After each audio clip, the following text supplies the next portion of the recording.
Untuk workshop bisnis ini kita durasinya 1 jam sampai 1 jam ke depan. Nanti aku akan kasih materi, ya mungkin sekitar 30 sampai 40 menit.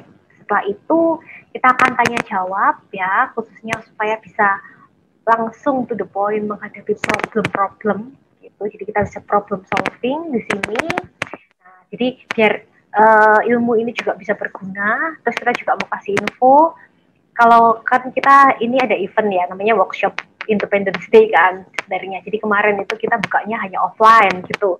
Terus banyak permintaan untuk bikin online juga. Oke, kita bikin online. Jadi di sini sekaligus karena setiap tahun di Independence Day tahun 17-an itu selalu kita bikin promo gede ya untuk program-program kita. Jadi ada diskon sampai dari 10 sampai 50% baik online ataupun offline gitu.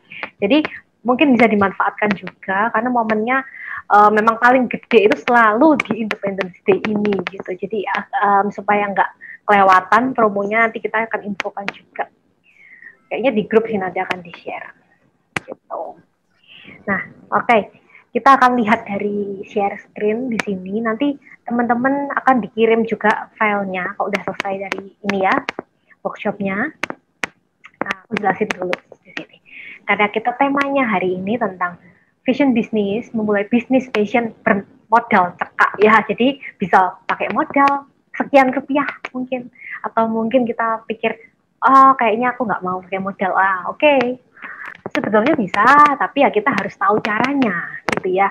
Kalau kita nggak tahu caranya, nanti bisa-bisa mungkin malah tiba-tiba ada modal yang harus dikeluarkan di tengah jalan. Itu bisa terjadi seperti itu. Sehingga kita mesti tahu dulu kita ini mau ngapain sih gitu. Kita ini mau ngapain gitu. Kita mau bikin bisnis apa, bisnis fashion apa. Kemudian kita juga mesti tahu, kita bisa menentukan dulu ya berapa sebenarnya modal yang mau kita keluarkan. Jadi di sini ada garis tanah. Bisakah kita memulai bisnis fashion itu tanpa modal? Terus kalau kita mau mengeluarkan modal sekian rupiah, dalam artian mungkin kita punya tabungan nih, kita punya tabungan sekian.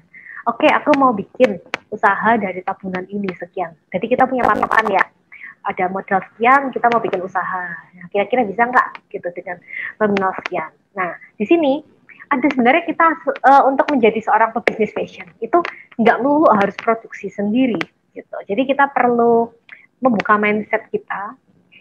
Namanya usaha fashion itu nggak melulu loh kalau kita tuh harus bikin sendiri dari nol, dari kain, kemudian kita jual ya, dia bikin produksi, dikasih branding, marketing dan kawan-kawan, habis itu baru dijual. Itu pun kan tentunya kita harus mempertimbangkan kalau memproduksi itu nggak cuma bikin terus jual loh gitu.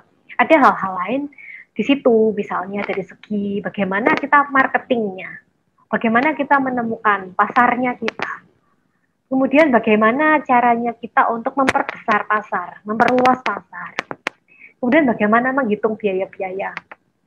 Karena kalau produksi kita tentu ada yang namanya biaya produksi ya. Jadi kalau di sini ada dua pilihan. Yang pertama produsen dan yang kedua reseller. Nah ini mungkin kalau teman-teman sering dengar ya kalau di online shop gitu. Reseller gitu. Nah reseller itu sebetulnya ya banyak bentuk ya dari reseller. Nggak cuma melulu kita ambil baju dari orang kemudian kita jual. Ada beberapa reseller yang dia itu bisa sistemnya kita ambil dari produsen, kemudian jadi tentu harus dari produsen ya kalau kita mau meminimkan biaya ya. Kita ambil dari produsen, kemudian kita membuat brand kita sendiri dan kita juga bisa bekerja sama dengan produsen. Kemudian kita membuat brand kita sendiri dan kita jual.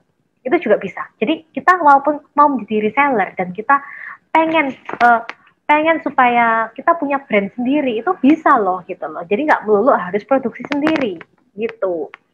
Nah, terus kita perlu tahu dulu saat kita memutuskan aku mau jadi produsen atau mau jadi reseller, tentu kita harus tahu plus minus yang ada di dalam setiap bidang ini gitu. Yang pertama ya kita ngomongin produsen ya. Kalau produsen ini yang umum ya kita lihat fashion designer biasanya produksi. Itu yang umum sering kita lihat. Yang pertama, tentunya ini yang kemudahan pertama adalah bisa membuat brand sendiri. Jadi kita nggak perlu bingung dengan mengubah brand, nggak perlu bingung dengan memilih desainnya. Maksudnya kan kalau reseller itu kita harus tahu desainnya orangnya, ini kita sudah kayak paten gitu, udah dapat desain dari produsen kan. Kemudian kita menjual. Sementara kalau kita produsen, kita bahkan bisa membuat konsep kita sendiri di situ. Itu plusnya yang pertama. Yang kedua, karena kita bisa membuat konsep kita sendiri, maka kita bisa berkreasi begitu banyaknya dengan desain. Jadi kalau kita punya ide apapun, segila apapun kita mau realisasikan, itu bisa gitu di produsen itu. Kemudian yang ketiga, pengembangan bisnisnya luas. Jadi kalau produsen, kita mau bikin sistem apapun, tidak ada yang melarang. Karena kan kita yang menciptakan bisnisnya, sehingga kita menciptakan juga bagaimana sistem kerjanya. Mungkin kalau kita mau bikin jaringan, itu semuanya bisa kita lakukan di sini. Gitu. Tapi ada minusnya loh dari produsen ini. Minusnya apa? Yang pertama, manajemen produksi. Jadi ada hal-hal yang berhubungan dengan manajerial yang harus kita pahami. Mulai dari produksi sampai nanti bisa barang itu sampai ke tangan customer. Kemudian yang kedua, membuat sistem itu harus dari nol. Nah, tentunya karena nggak ada sistem ya sebelumnya ya, tentu kita akhirnya menciptakan sistemnya itu, gitu. Jadi di sini saat kita menjadi produsen ada skill yang disebut dengan skill manajerial yang paling enggak harus kita pelajari supaya kita nggak salah langkah dalam mengerjakan bisnisnya nanti. Seperti itu. Ini akan sedikit berbeda sistem cara kerjanya dengan reseller.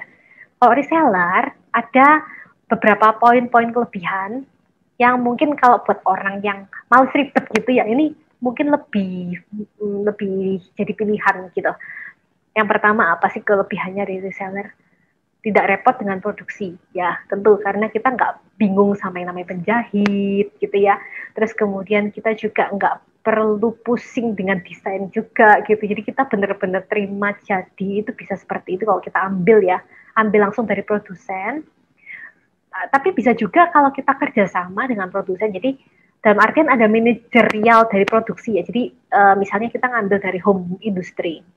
Terus kita mau kerjasama dalam artian kita membuat brand sendiri. Nah, di situ kita bisa menentukan. Tapi biasanya untuk sistem seperti ini membutuhkan modal lebih besar. Kenapa?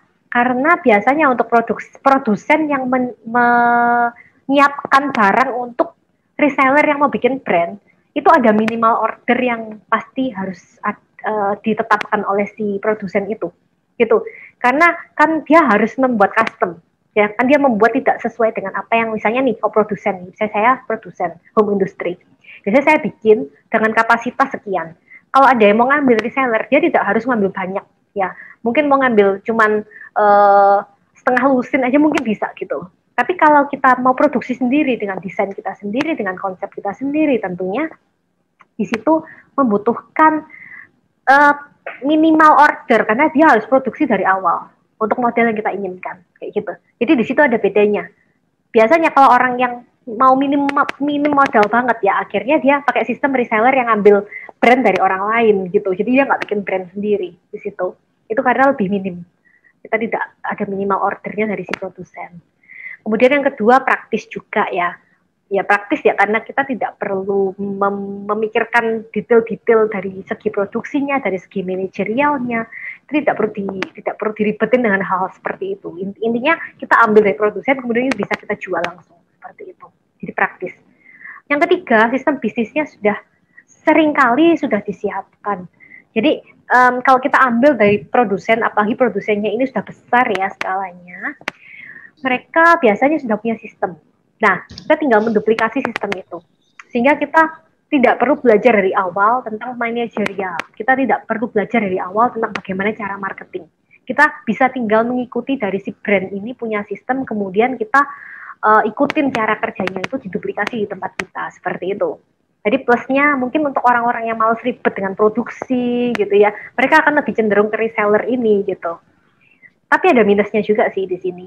Minusnya adalah kita sulit branding. Jadi untuk tadi aku sebut brand sendiri ya, kalau kita mau bikin reseller dengan sistem brand sendiri, itu ada modalnya pastinya, karena ada minimal order dari produsen, kayak gitu. Kalau mau minim modal, bener-bener anggapannya sangat minim ya, tentunya harus brand dari orang lain. Terus yang kedua, minusnya, tidak bisa berkreasi dengan desain, ya, karena kita mengikuti dari punyanya produsen. Jadi udah terima jadi gitulah. Kemudian yang ketiga, pengembangan bisnisnya kurang luas ya, karena kita akan terpaku pada area kita, misalnya nih kita reseller, kita buka offline, misalnya ya, kita buka di rumah gitu, buka toko gitu. Tentunya areanya akan terjangkau di situ saja. Kita mau bikin jaringan, biasanya kalau brand-brand udah besar, dia akan punya reseller di tempat lain. Seperti itu. Sehingga kita kalau misalnya mau merambah ke daerah-daerah yang lebih luas lagi, itu biasanya terkendala adalah daerah-daerah yang belum ada reseller itu gitu. Jadi kita harus mencari di mana. Sementara kalau kita produsen, kita kan punya barang sendiri nih. Kita punya merek sendiri, jadi kita bisa memasukkan ke area-area yang memang kita belum bikin reseller di sana. Kita yang bikin reseller nih ceritanya ya. Kalau kita produsen kan kita bisa bikin reseller. Nah, kalau kita misalnya belum punya tuh reseller di situ ya, kita masukin atau kita malah bikin reseller lebih mudah gitu loh. Jadi kita bisa mengembangkan bisnisnya lebih luas kalau jadi produsen. Tapi kalau jadi reseller terpaku hanya area-area yang memang belum dijangkau oleh reseller-reseller yang ada. Seperti itu. Itu tentu ya plus minus ini harus kita pertimbangkan dulu ya. Kita kepengennya yang mana gitu. Kita kepengen atau kita lebih bisa menjalankan yang mana. Itu sangat penting. Tapi tidak berarti salah satu lebih baik daripada yang lain. Tidak. Karena untuk menjadi produsen itu tentu kita membutuhkan apa ya namanya? Semacam kita juga harus inisiatif, kita juga harus berani dalam artian berani kalaupun cara kerjanya kita harus pelajarin semua dari manajerialnya. Jadi kita benar-benar memulai itu ya belajar lagi, kemudian kita juga mencoba di situ sih. Jadi ini tentunya dibutuhkan semacam kayak kemauan gitu loh, kemauan untuk belajar ulang lah, belajar lagi hal-hal yang belum kita kuasai seperti itu. Nah, tapi kalau di reseller, siapa bilang reseller itu tidak bisa berkembang? Nah, itu juga jangan berpikir seperti itu. Walaupun kita main jadi reseller, kita sendiri tuh bisa berkembang loh gitu. Mungkin aku bisa kasih contoh sekilas tentang bisnis yang aku jalanin. Jadi dulu sebelum sekolah fashion ya, aku waktu kuliah dulu banget waktu awal-awal kuliah S1 gitu, itu buka bisnis fashion. Jadi memang belum sekolah fashion tapi udah buka bisnis fashion gitu ya. Terus yang aku lakukan adalah reseller. Yang waktu itu aku lakukan. Jadi tidak produksi. Kenapa? Karena saat itu masih kuliah dalam artian waktu masih belum cukup banyak ya untuk produksi sendiri, kemudian juga masih belum belajar, belum sekolah, sehingga merasa yang paling bisa aku lakukan dan mungkin menjadi mediaku belajar itu adalah menjadi reseller. Seperti itu. Dan tentunya saat itu waktu itu sekitar tahun 2009 ya waktu itu ya, udah lama banget ya tahun 2009 itu pertama kalinya aku berbisnis fashion. Itu main reseller itu bisa tanpa modal, jadi aku tanpa modal sama sekali, modalnya cuma HP sama internet itu maksudnya. Jadi modalnya cuma itu, terus jadi aku ambil dari jadi aku kebetulan ketemu sama produsen lah intinya. Ketemu sama produsen yang dia itu garment gitu, home industry. Terus dia itu bikin, dijual dalam skalanya itu bisa bukan ecer sih, kayak semi ecer. Jadi nggak harus belinya tuh langsung selusin gitu, nggak. Kebetulan kan karena kenal ya, jadi bisa dibeli cuma 3 gitu loh. Jadi nggak harus langsung banyak banget ya. Jadi dari situ aku coba pasarin dulu. Jadi sebelum beli gitu ya, sebelum aku jual, maksudnya sebelum aku beli dari produsennya itu, aku jual dulu di waktu itu bikin BBM group. Zaman itu kan zamannya BBM ya, masih aneh. BBM group, Facebook group, kemudian juga Facebook pribadi saat itu dipakai. Aku share, kemudian aku cari barengannya. Jadi misalnya minimal satu model itu 6 biji gitu misalnya. Nah, 6 warna ini aku cari, itu harus ada pembelinya dulu. Setelah ada pembelinya itu baru aku ambil barangnya. Jadi benar-benar nggak pakai modal sama sekali dari situ. Terus setelah itu setelah mulai berkembang, dalam artian sudah mulai banyak gitu ya customer, udah mulai banyak orang yang tahu, baru aku mulai berani untuk ambil. Jadi ambil, kemudian jual, ambil jual gitu, ecer dulu waktu itu. Terus lama-lama semakin banyak klien, aku mulai berani jual grosir. Jadi akhirnya aku jual grosir karena aku tangan pertama. Jual grosir, kemudian di situ mulai jual ke area-area lain yang belum aku sentuh. Jadi mulai berani main keluar pulau. Jadi banyak kebetulan paling banyak di daerah Sulawesi, Kalimantan, Nusa Tenggara itu cukup banyak karena kan mungkin areanya agak jauh dari Jawa ya. Jadi dari situ aku lempar ke sana, kemudian mereka di sana bisa jual dengan harga yang tentunya bisa lebih lebih lah daripada di Jawa. Seperti itu. Sehingga waktu kuliah itu aku hanya bermodalkan reseller tapi bisa jadi distributor. Saat itu bisa seperti itu waktu kuliah. Jadi sebenarnya tidak ada yang mustahil selama kita mengusahakan caranya. Dalam artian kita mesti memikirkan bagaimana supaya kita ini bisa meminimkan resiko. Gitu. Itu yang namanya dengan risk management. Istilahnya kalau dalam dunia bisnis saat kita membuat bisnis plan, itu ada yang namanya risk management. Jadi kita mengatur supaya ada resiko-resiko yang diminimalisir dan kita bisa membuat supaya apa yang kita lakukan ini bisa ya memang membutuhkan waktu tentunya semua hal ya untuk kita bisa berproses gitu ya. Tapi kita bisa melihat ada peluang-peluang yang bisa kita ambil gitu loh.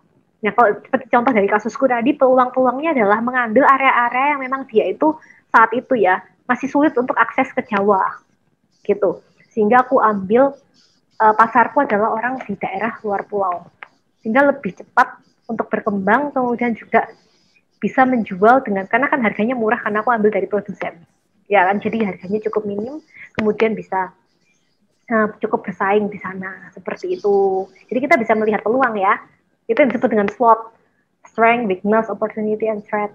Kita melihat apa peluang yang ada, bagaimana cara meminimalkan resiko seperti itu. Nah ini kalau kita lihat tadi kan dari garis besar ya, oh kita bisa jadi produsen atau reseller kayak gitu.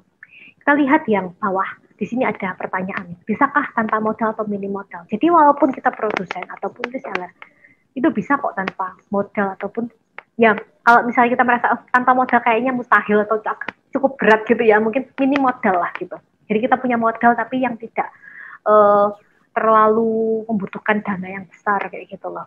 Gitu. Dari produsen dulu kita lihat produsen. Ini bisa kita lakukan dengan cara sistem PO atau istilahnya ya pre-order gitu ya. Kita jadi nggak harus membuat itu dari awal produksi banyak, produksi massal. Tapi untuk kita bisa membuat PO, tentunya kita harus membuat sampel. Jadi tetap ada modal nih, modalnya buat sampel ya, sampling.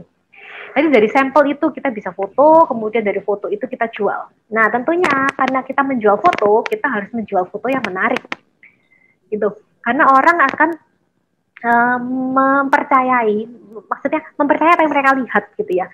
Kalau mereka melihat fotonya tidak menarik, ya tentunya mereka tidak akan membeli karena merasa ini kayaknya barangnya tidak oke. Padahal mungkin barangnya bagus, cuman karena fotonya tidak menarik gitu. Jadi akhirnya terlihat kalau nilai dari barangnya itu lebih jelek daripada aslinya gitu.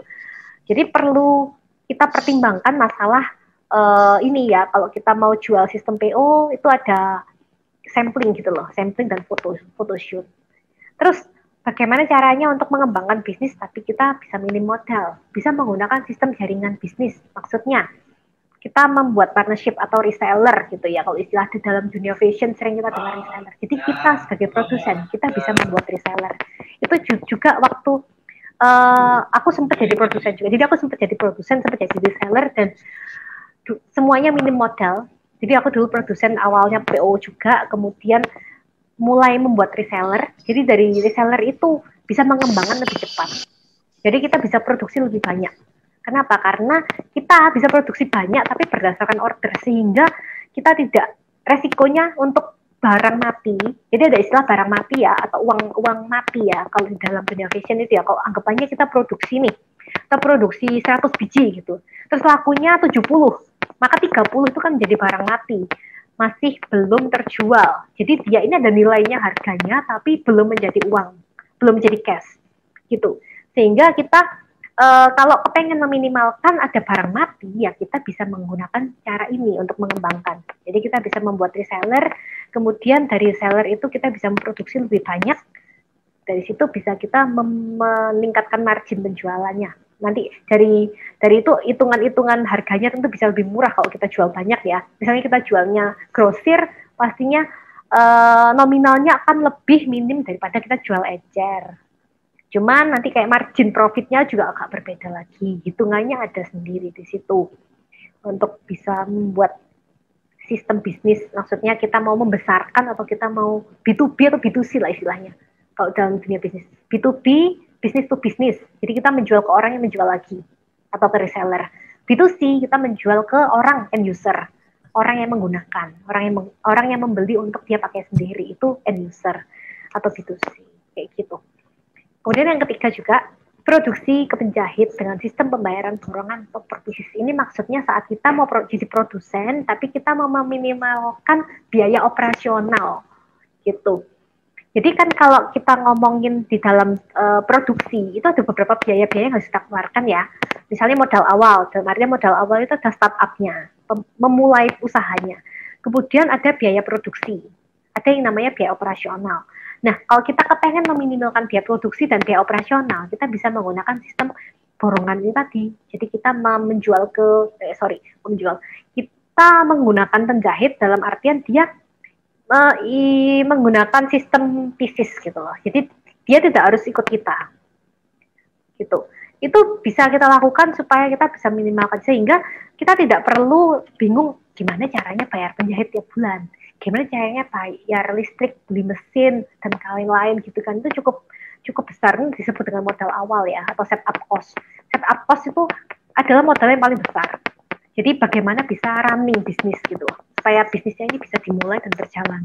Nah, adalah biaya-biaya seperti itu, misalnya kayak beli mesin, kemudian menyiapkan tempatnya, misalnya, kemudian kalau kita mau riset pasar ya, kita harus mempertimbangkan mungkin bikin sampling, kemudian photoshoot dan kawan-kawan, itu adalah biaya-biaya awal, itu setup cost. Gitu. Jadi kalau kita meminimalkan hal-hal itu, kita bisa cut itu semua dengan cara apa ya? Kita bisa pakai cara PO, kemudian bikin jaringan reseller, kemudian kita juga bisa main sistem borongan seperti itu. Itu adalah beberapa cara yang bisa kita lakukan sebagai produsen. Kalau kita mempertimbangkan, aku mau reseller, nah bagaimana? Jadi mungkin bisa sedikit nyambung dengan ceritaku tadi. Kita bisa mengambil barang dulu dalam jumlah yang dibutuhkan. Jadi tidak harus ambil banyak. Memang ya, kalau reseller, ngomong reseller ya, di mana-mana kalau kita beli barangnya jumlah banyak sama jumlah sedikit, pasti akan lebih murah kalau jumlahnya itu banyak gitu. Misalnya kita beli satu mesin gitu ya, per produsen, sama beli cuma 3 pieces. Pasti harganya akan lebih murah per piecesnya itu adalah mesin tadi. Bisa potongannya lumayan banyak. Maka kita bisa menjual lebih banyak. Nah, itu kalau kita sudah punya modal, kita bisa lakukan cara itu. Tapi saat kita misalnya memulai dengan aku kayaknya nih anak kos gitu atau anak kuliahan gitu ya, kepengen punya usaha tapi modalnya nggak ada gitu ya, bisa pakai cara seperti yang tadi aku lakukan.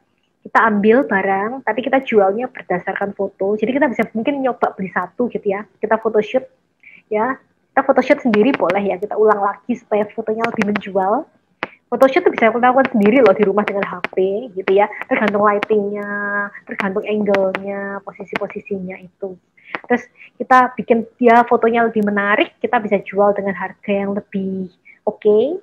Nah, terus kita bisa kumpulkan gitu. Jadi kalau misalnya harganya lebih murah kalau dia banyak, kita bisa kumpulkan. Gitu, orang pembelinya itu kemudian kita baru order. Kita bisa keep dulu. Kayak gitu sih. Itu bisa dilakukan cara seperti itu. Terus yang kedua, mencari target market atau reseller dari lokasi yang jauh dari tempat kita tentunya. Karena ini semacam kita membuat target baru gitu ya, target pasar baru. Kalau kita mainnya hanya dekat-dekat sama kita aja, jangkauannya kita kan kecil ya, jangkauannya tuh hanya ya orang-orang sekitar kita saja. Itu tentunya akan membuat kita mau menaikkan margin harganya kita itu juga agak lebih sulit gitu loh di situ. Tapi kalau kita mencari target di mana dia lokasinya jauh, sehingga dari segi model aja loh, dari segi model itu sudah berbeda sih biasanya kok area-area tertentu gitu ya, itu tidak bisa disamakan. Anggapannya gini lah, misalnya di Jawa sama di luar pulau, ada beberapa hal itu model itu yang berbeda dari segi model. Kita ngomong sama luar negeri juga sama, beda ya. Jadi di situ ada peluang-peluang bisnis baru yang kita bisa ambil sebetulnya. Kalau kita menargetkan area-area yang lebih luas lagi, lebih jauh lagi, seperti itu. Dan tentunya membutuhkan effort sih. Kita harus mencari ya kan nggak mungkin tiba-tiba muncul gitu ada orang. Oke, kalau misalnya memang kebetulan ada yang datang, wah, ya bagus gitu. Tapi kalau misalnya belum, nah tentunya kita harus mencari ya. Nah cara mencarinya ini ya kita ya mesti harus sering-sering mencari jaringan. Nah ini yang memang dinamakan dengan strategi branding, kemudian bagaimana kita networking itu supaya kita bisa mencari area-area lebih luas kayak gitu. Kemudian yang ketiga, mengambil barang dari produsen langsung. Ini tentu akan meng-cut price ya. Karena kalau kita ngambil tangan pertama sama tangan kedua itu pasti harganya beda. Gitu. Jadi kalau kita mau lebih luas, dalam artian kita kepengen menjadi reseller yang bisa lebih besar lagi, kita harus mencari tangan pertama, yaitu orang yang produksi langsung. Gitu. Tentunya kan lumayan banyak ya, cut price-nya itu lumayan banyak sih dari situ. Dan itu sudah aku alamin sendiri waktu dulu pertama kali sempat awal-awal tuh sempat dapat supplier dari tangan kedua gitu ya, harganya tuh jauh beda. Sehingga dari situ akhirnya aku putuskan aku hanya mengambil dari tangan pertama, kemudian mencari lagi orang yang bisa menjadi tangan pertama. Jadi aku cari produsen. Gitu. Tentu ini membutuhkan skill networking. Nah ini skill networking itu adalah materi yang ada di Vision Business sih. Jadi kalau aku ngomong sekarang garis besarnya ya, untuk teman-teman bisa ada acuan, ada gambaran bagaimana cara untuk memulai bisnis dengan modal minim. Tentu ada beberapa hal-hal atau strategi-strategi yang lebih spesifik dan itu tidak bisa dipelajari hanya dalam waktu 1 hari, bahkan mungkin seminggu pun belum tentu bisa. Jadi memang kalau strategi-strategi yang berhubungan dengan problem solving itu kita membutuhkan pengalaman, kita membutuhkan juga masalahnya untuk datengin kita gitu. Saat masalahnya datengin kita bisa mencari bagaimana kemungkinan-kemungkinan untuk menyelesaikan masalah-masalah tersebut kayak gitu. Sehingga kenapa untuk menjadi seorang pebisnis itu dibutuhkan waktu, tidak hanya dalam sehari tiba-tiba lahirlah seorang pebisnis fashion yang handal gitu, tidak dalam sehari, kita membutuhkan waktu. Oleh sebab itu kita harus terjun sambil belajar, mencari solusi terus. Ada masalah kita lakukan problem solving. Kemudian kita mencari SWOT tadi ya, strength, weakness, opportunity, threat itu harus terus digali sampai kita bisa menemukan bagaimana formula yang tepat untuk bisnis kita ini supaya bisa resiko paling minim tapi hasil maksimum. Seperti itu. Kayak gitu garis besarnya dari bagaimana caranya memulai bisnis fashion dengan modal yang sangat minim. Seperti itu. Mungkin kalau teman-teman ada pertanyaan atau ada kasus gitu kali ya, nah itu boleh langsung tanya aja atau mau chat juga boleh. Jadi kita bisa langsung to the point menghadapi problem-problem yang mungkin teman-teman pernah hadapin. Atau mungkin ada yang kepikiran tiba-tiba aku kayaknya kepengen memulai bisnis bagaimana kayak gitu. Nah itu bisa teman-teman kalau mau share atau mau cari solusi, bantu problem solving, nah itu boleh di share langsung kayak gitu. Kita masih ada waktu.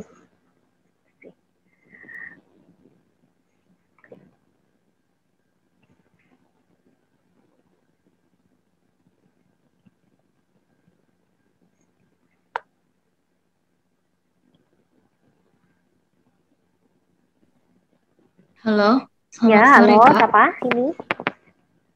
Saya Ita Rosi, izin bertanya. Ya, boleh. Ya, sebelumnya terima kasih atas materinya Kak. Luar biasa sekali dan bermanfaat. Ini saya ada beberapa pertanyaan. Tapi mungkin saya satu persatu dulu ya Kak, mau saya tanyakannya. Yang pertama itu sebagai business owner, fashion owner itu ilmu jahit apa aja sih yang kira-kira minimalnya kita tuh harus tahu gitu loh agar nantinya itu memudahkan kita untuk berkomunikasi dengan penjahit kita gitu. Gitu dulu Kak. Ini Mohon produsen dijawab ya? dulu. Terima kasih. Ya, Oke. Kalau produsen, ini kita harus tahu dulu kita ini mau jual baju apa. Ya, anggapannya gini. Kita mau jual baju cewek ya, casual, baju cewek. Atau mungkin ada kids wear, baju anak-anak, baju cowok.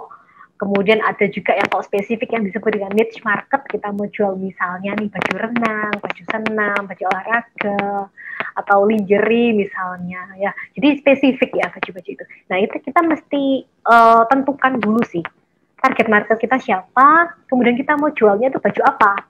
Nah dari situ baru kita menentukan apa teknik-teknik jahit. Anggapannya teknis ya, hal-hal teknis yang harus kita pelajari dan kita kuasai gitu. Pada umumnya kalau produsen kalau di Indonesia ya itu memang kan kebanyakan ke casual kalau untuk ready to wear ya. Ready to wear itu casual, kemudian kebanyakan cewek. Kenapa?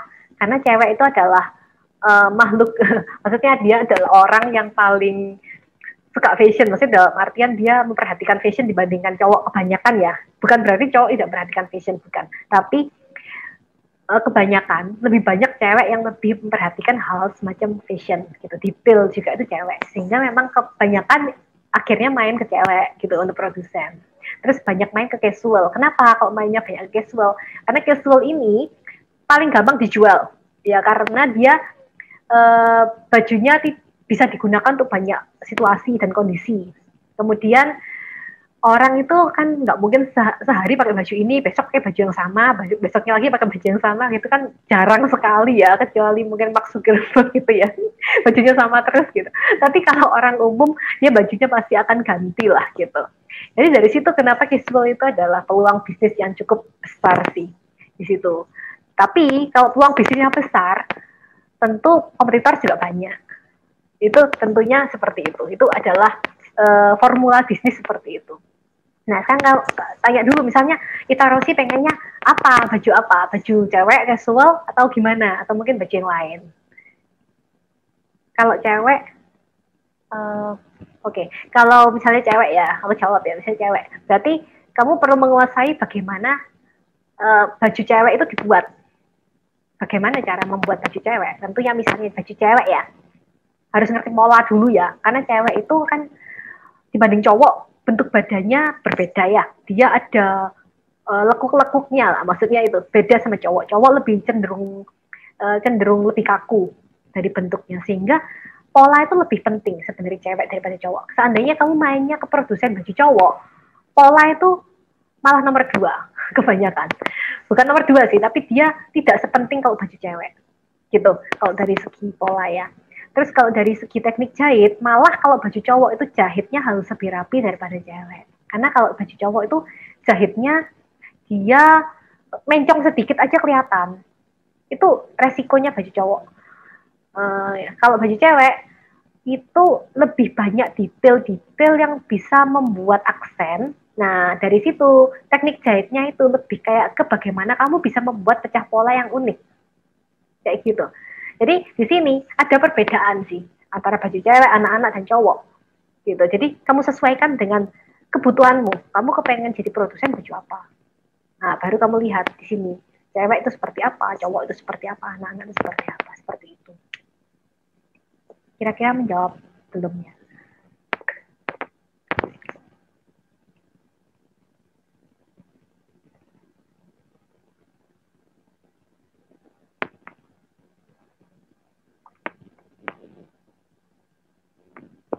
Oke, ini ada pertanyaan di chat dari Cemeri ya. Adakah tips untuk mencari produsen first hand?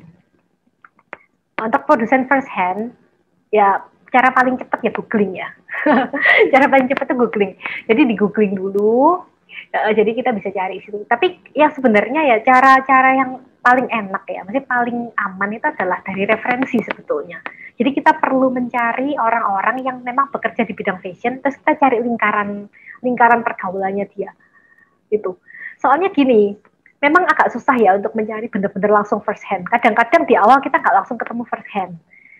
Soalnya aku beberapa kali ngalamin waktu dulu pertama kali ya, waktu awal-awal itu ya. Itu sering ketemunya tuh second hand, third hand, itu paling sering ketemu tuh itu. Terus setelah menjalankan, jadi dulu itu untuk bisa dapat first hand itu ketemunya itu setelah beberapa bulan jalan dan sering-sering networking sih. Jadi sering-sering ketemu orang di bidang fashion ini tadi. Jadi misalnya nih, aku main ke tempatnya supplier gitu ya. Habis itu dari supplier itu nanti bisa mungkin ketahuan ada dia ini ngambil dari mana, mungkin nggak secara langsung gitu loh, tidak mungkin secara langsung dia kasih tahu kita, tapi kita bisa melihat, oh ini misalnya merek ini ya, misalnya mereknya apa itu, kita bisa googling atau mungkin cari di Instagram, kemudian cari di, kalau sekarang mungkin ya paling banyak itu ya, Facebook, Instagram, googling, itu cari dari situ, itu nanti akan muncul, dari jadi brandnya itu, dia ada infonya, nama brandnya apa, di googling, kemudian nanti akan mengarah, tapi memang itu harus mencari sih, tidak serta merta langsung keluar orangnya itu gitu loh. Jadi kita tuh kudu ya kayak intel gitu loh. Jadi kayak agak-agak intel gitu ya, dicariin tapi dengan cara halus, dengan pelan-pelan gitu. Tidak langsung memang kalau di awal. Pertama kali kita memulai bisnis itu biasanya ketemunya akan yang ke second hand, ke third hand gitu sih. Dari situ. Mulai tadi seperti itu. Jadi nggak apa ya, harus membutuhkan waktu. Jadi gini, kalau memang mau memutuskan mau jadi reseller, aku mau jadi reseller. Terus habis itu kayaknya belum ketemu first hand langsung. Kita bisa ambil dari second hand, tapi jualnya di area-area yang memang kita lihat dia ini membutuhkannya. Jadi misalnya nih, kita ambilnya dari Jakarta gitu ya, atau kita ambil dari mana daerah yang lain gitu ya, dari Surabaya atau mana. Terus habis itu kita mau jual di kalau saya kan di Malang tinggalnya ya, misalnya saya tinggal di Malang. Nah, saya lihat di area Malang ini ada nggak ya baju-baju yang mirip dengan baju saya, yang saya ambil dari si supplier itu. Jadi nggak harus pertama kali first hand, tapi kita bisa cari nama dengan model. Kita bisa cari nama dulu dengan model-model yang kita tawarkan. Kayak gitu. Jadi nggak apa ya, kalau dari saya dulu ngalamin sih, yang saya lakukan adalah menawarkan model-model ini. Terus saya juga berani untuk ketemu orang langsung sih. Dalam artian nggak apa-apa ini kadang-kadang harus nawarin dan menjelaskan gitu loh, kayak gini habis itu nunjukin seperti ini. Nah kita tuh memang proaktif ya, harus proaktif ya dari situ, karena kan kalau ngomong tanpa modal atau bisnisnya minim modal, ada modal lain yang harus kita keluarkan. Sebetulnya modalnya apa ya, diri kita, paling nggak tuh usahanya kita ini kita harus lebih daripada orang lain seperti itu. Kan nggak mungkin nih kita mintanya tanpa modal tapi kita juga nggak punya effort ya, kita nggak ada usaha, itu pastinya hampir tidak ada bisnis seperti itu ya. Maksudnya kalau bisnis yang halal seperti itu, kita ngomong pasti ada effort yang harus kita keluarkan sih.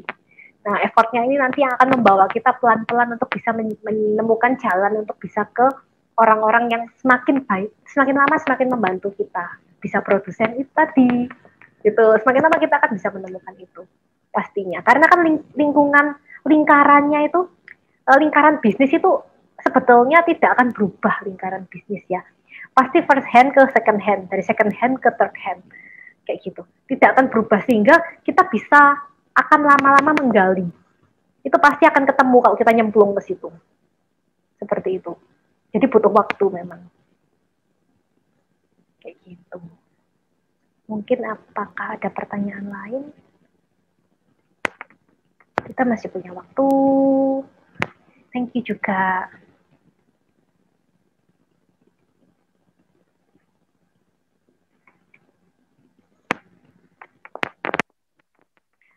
Oke, pertanyaan dari Alvina. Gimana cara untuk percaya diri dalam berbisnis? Oke, ini sebenarnya percaya diri ya, percaya diri. Namanya percaya diri tentu harus diri kita sendiri ya, pertama kali ya. Kalau ngomong caranya, trik-triknya sebenarnya ada, tapi itu cukup panjang. Kita ada program fashion bisnis ya, ini kenapa ada namanya program fashion bisnis, aku jadi sedikit bukan promosi sih, tapi memberikan informasi. Kenapa kok fashion bisnis itu ada program sendiri, kenapa nggak digabung sama kayak pattern making atau fashion design? Karena kita akan spesifik menggali hal-hal seperti ini. Jadi misalnya bagaimana kamu supaya percaya diri, itu nggak bisa dijawab hanya dalam waktu 1 jam bahkan atau sehari. Karena kamu mesti menggali dulu bagaimana misalnya skill apa yang kamu punya, ya kan?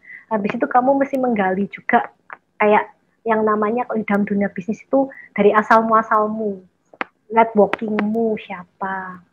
Nah itu diperkuat dulu. Jadi intinya dari hal-hal seperti itu nanti akan kita cari benang merahnya, kita perkuat di sana, dan sehingga kamu bisa tahu kenapa aku ini harus percaya diri, karena aku punya ini gitu loh. Jadi kita kalau misalnya nggak sadar dengan diri kita sendiri ya, dalam artian saya ini ternyata punya skill loh di sini.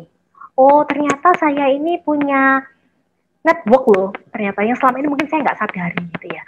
Ya kita nggak akan percaya diri kan. Karena kita merasa kayaknya aku belum bisa loh. Kayaknya aku nggak punya ini loh. Kok kayaknya aku nggak sampai sini. Nah, dari situ yang membuat kita tuh tidak percaya diri.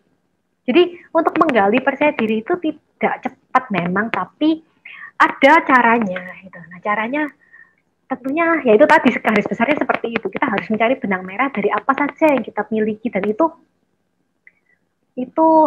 ya membutuhkan waktu ya, memang membutuhkan waktu, tapi juga balik lagi sih, kita sendiri setelah menemukan itu kita harus yakin, setelah kita menemukan oh ternyata hal-hal ini loh aku sudah miliki gitu ya, dan hal ini sangat menunjang dalam aku bisa berbisnis. Nah ya itu balik lagi ke diri kita sih, kita nggak bisa memaksa ya harus bisa percaya diri gitu, ayo percaya diri ya nggak bisa seperti itu juga ya, maksudnya ada proses lah untuk kita bisa lama-lama semakin pede, semakin pede. Tapi dengan adanya modal dalam artian skill, network, kemudian ada itu ya, misalnya dari lingkungan. Nah, itu adalah hal-hal yang harus kita cari tahu. Nah, kalau kita punya itu, lama-lama bisa naik percaya diri itu. Jadi bukan tidak bisa, bisa, tapi kalian harus mencari dulu apa yang bisa membuat itu naik percaya dirinya, dan kalian juga berproses untuk bisa meningkatkannya. Seperti itu. Gitu. Kenapa ada program Fashion Business? Karena kita menggalinya lebih detail sekali dari setiap hal gitu loh. Dari hal-hal yang misalnya itu kita belajar dari yang namanya traits. Jadi bagaimana kalian tuh memiliki lingkungan tuh bagaimana. Kemudian dari keluarga. Kemudian skill. Ada skill-skill apa? Skillnya juga cukup banyak.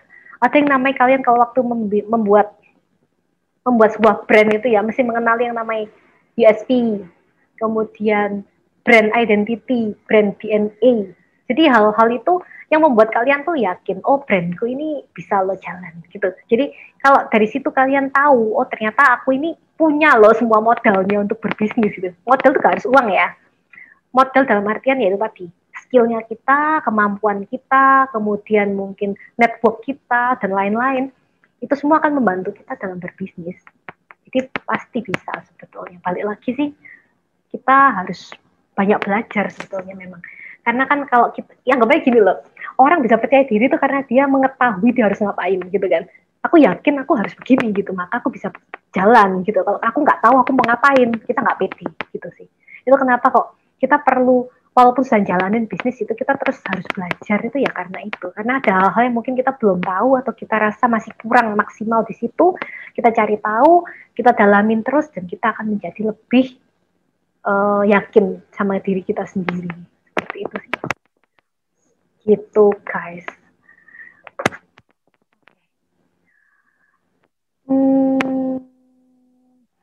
Oke, pertanyaan pertama dari Farosi. Bagaimana cara melakukan standarisasi produk fashion jika belum punya tempat produksi sendiri dan masih mengandalkan vendor konveksi? Apabila dari konveksinya quality controlnya nggak ketat. Nah ini, nah itu produk tidak sesuai standar kita, apakah perlu membuat SOP? Sehingga jika produknya tidak sesuai, ada pertanggungjawaban dari pihak penjahit. Ini harus ada perjanjian sih, sebetulnya. Ini yang tadi aku sebut dengan reseller, tapi kalian membuat brand sendiri.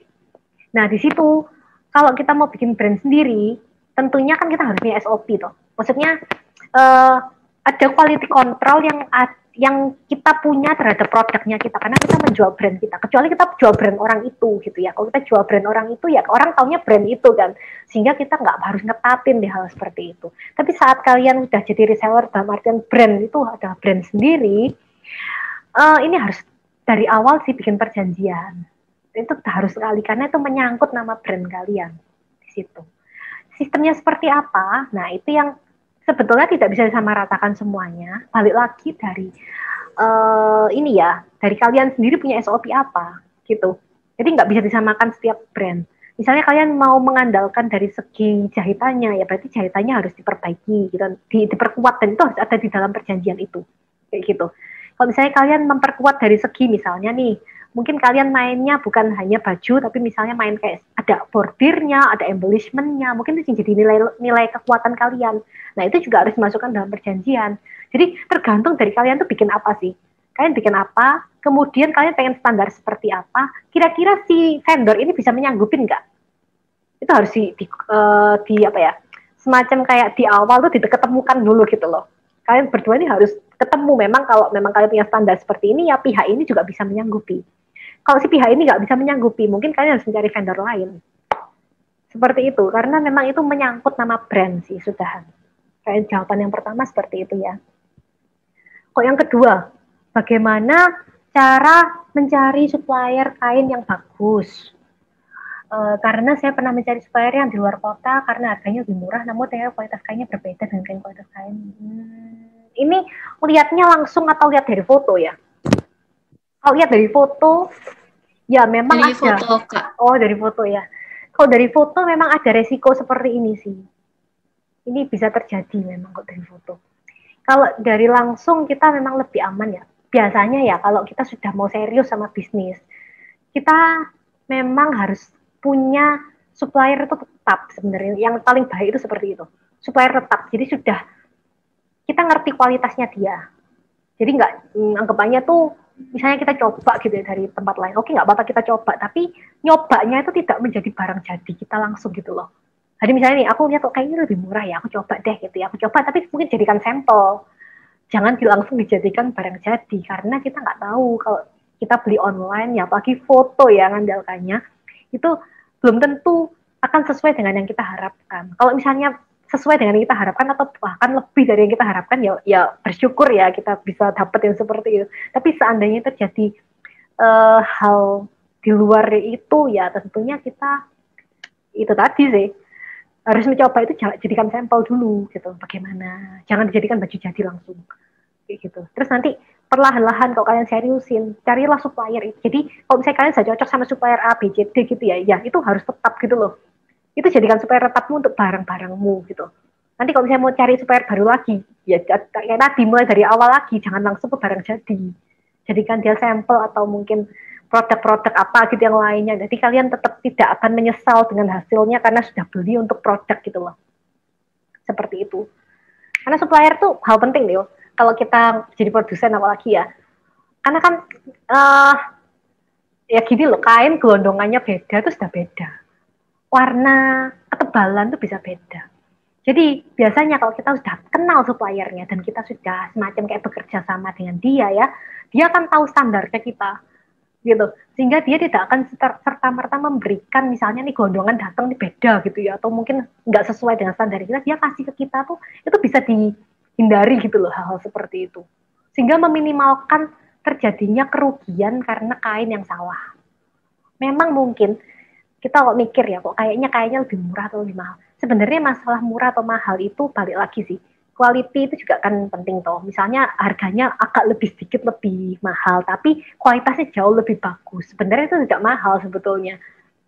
Itu karena kan hasil jadi kalian juga lebih bagus dan kalian bisa jual dengan nilai yang lebih baik kan dari situ. Seperti itu. Itu juga yang sebenarnya di fashion bisnis itu diajarin caranya, kalian bukan main itu murah-murahan bukan loh.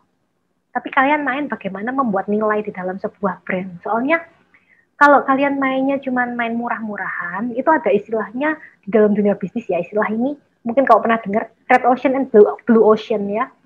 Itu kalau kalian main murah-murahan itu namanya red ocean itu tadi. Jadi kalian akan bersaing bagaimana caranya aku bisa cut price, bagaimana caranya seperti itu. Tapi kalau kita main di blue ocean, kita akan menambahkan nilai. Jadi kita memberikan yang namanya disebut USP tadi, unique selling proposition. Di mana di situ kalian akan membuat brand kalian ini berbeda dengan kompetitor kalian bahkan. Sehingga orang tuh melihat brand kalian itu bukan cuma lihat dari harga, tapi melihat dari bagaimana barang kalian ini bisa memang punya nilai yang lebih dan juga orang itu melihatnya ini ada barang yang baik, unik, dan lain-lain yang baik, yang positif, sehingga mereka tidak melihat harga, mereka bisa beli loh, kayak gitu. Itu disebut dengan USP. Sekilas seperti itu tentang fashion business. Oke. Ya, kalau teman-teman mau ambil program fashion business hari ini, enggak hari ini, sampai besok. Biasanya kita promonya itu di hari ini pastinya ya kan, itu diskon 10% kok private. Jadi lumayan. Itu kalau semi private, jadi kalau semi private tuh harus barengan ya, beberapa orang gitu ya, 2-3 orang gitu, itu diskonnya 20 kalau nggak salah, lumayan. Jadi kalau kalian mungkin tertarik dengan dunia bisnis, bisa sebenarnya ini sangat penting sekali sebetulnya, karena apa?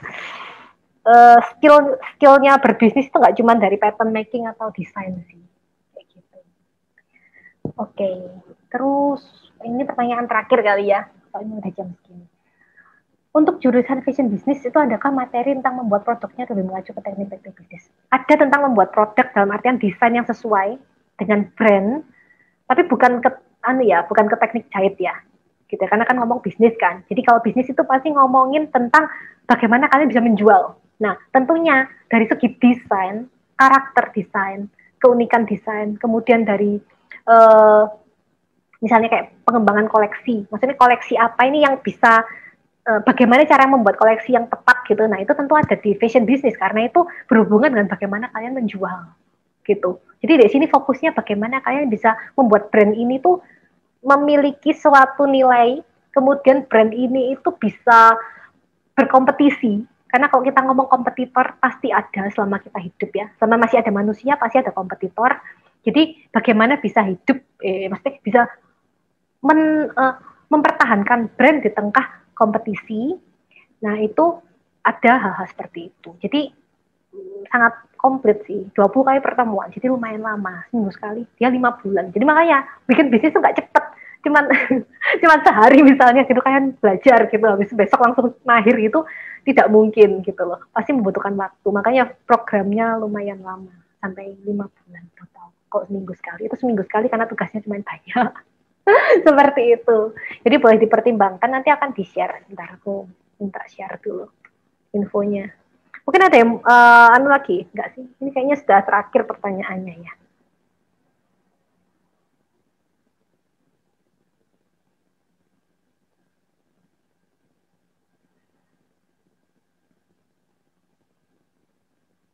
Oke, mungkin kalau ada yang mau menimpali atau memberikan sesuatu itu.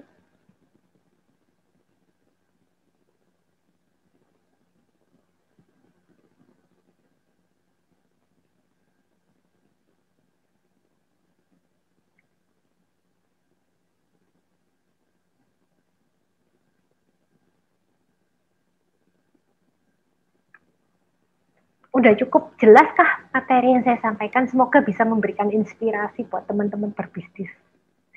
Gitu. Kita banyak kok yang bisa dilakukan sebetulnya dengan minim modal ini gitu. Karena ini sebenarnya ya kenapa materi ini kita angkat sebenarnya karena banyak sekali kasus orang itu merasa berbisnis fashion, khususnya fashion ya, itu harus punya modal pertama. Terus kedua mikir kalau bisnis fashion itu kan lumayan, ya maksudnya modalnya nggak cuma modal sih, tapi lumayan. Tapi sebenarnya modal tuh nggak harus uang loh, gitu loh. Itu. Terus kemudian yang kedua juga zaman sekarang gitu ya, kita ngomong masa pandemi juga lumayan berat sih. Maksudnya dalam artian banyak yang mengalami hal-hal yang tidak diinginkan ya di masa-masa pandemi ini, sehingga kita kepengen ilmu ini bisa aplikatif gitu, bisa di teman-teman langsung aplikasikan. Tapi ya itu tadi pertimbangannya harus mateng gitu loh, nggak asal bikin tapi mungkin hanya dalam sebulan tutup gitu ya. Kita harus mempertimbangkan beberapa hal. Terus kemudian kita juga dari kisah ini juga dari pengalaman pribadiku sih, karena sudah menjalankan dari segi produsen ataupun reseller keduanya, dan memang minim modal. Memang aku maksudnya secara jujur memang tidak, waktu itu masih kuliah apalagi kan tidak punya modal ya, tidak punya modal. Jadi bagaimana caranya bisa menghasilkan tapi dengan ya nggak ada modal gitu. Nah itu caranya itu seperti itu. Dan bersyukurnya setelah sekolah fashion ditambah lagi lebih kuat lagi, kemudian juga bisnis lagi yang lain lagi, dari situ akhirnya semakin berkembang. Dan ini yang akan membantu kenapa program fashion business yang handle aku sendiri, semua murid ya, semua murid fashion business itu langsung ketemu sama aku, karena masalah dari setiap fashion business itu beda-beda. Usahanya apa, itu pasti beda nantinya. Kasus-kasusnya berbeda, sehingga problem solvingnya nggak bisa disamaratakan dari situ. Itu tadi.